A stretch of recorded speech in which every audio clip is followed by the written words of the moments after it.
Hi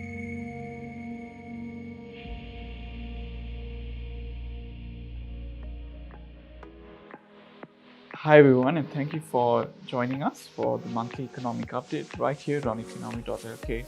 So we'll do a quick wrap of the month of May and some of the key developments that took place. Of course, top of mind has been the currency movement, the appreciation that we've seen. 2020, we saw the currency depreciating from 200 to 370, but this year we've seen it appreciating, and now, at the time of recording this video, is slightly under 300, which is the buying rate as well. A lot of the factors that were going against Sri Lanka last year are now a little more favorable, in particular the import demand. And from a demand point of view, we're not seeing too much coming in because importer demand has fallen with the higher cost of prices as well as the taxation squeezing the disposable income of most consumers as well. As a result, a lot of the key items are falling, and even with the exports slowing down, certain imports like apparel imports are also falling. And because construction industry has also slowed down, we're seeing construction-related goods declining as well. So all this is not adding pressure on the currency.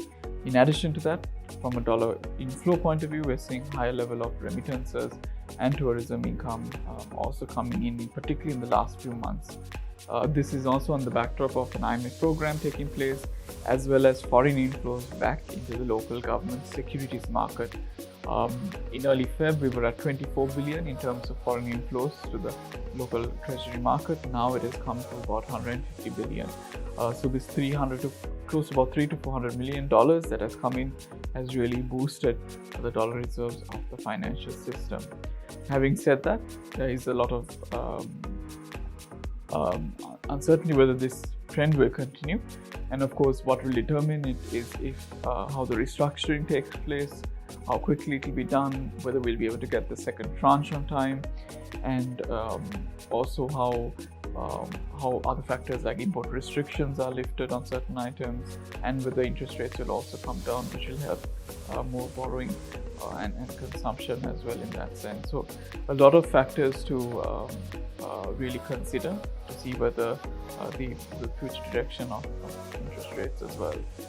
So all this is taking place in the local background, while on the global side, I think the consensus is, of course, there's a slowdown in economic growth in most economies, but inflation has peaked and is now trending downwards.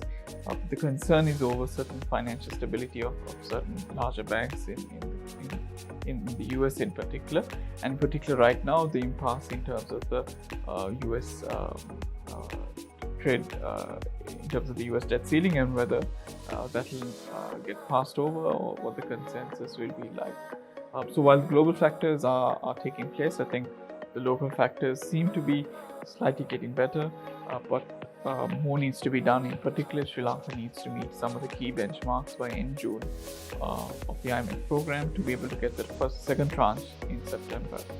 So keep it locked to this space as we cover economic details, updates, analysis as the months go by. Thank you.